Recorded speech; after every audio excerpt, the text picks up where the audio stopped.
Present trending news होची Covishield vaccination.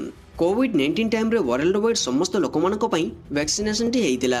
सही vaccine गुडको मध्यरु जाकी कोविशील्ड वैक्सीन मध्य गोटे रहिछि, किंतु वर्तमान जो लोक माने कोविशील्ड वैक्सीन गुडको नहिसंती तांकर साइड इफेक्ट गुडको बाहरछ बोली रिसेंटली न्यूज टी बाहरिछि। हेले कहबा केले एस्ट्राजेनेका कंपनी एही कोविशील्ड वैक्सीनेशन टी तैयारी करछि।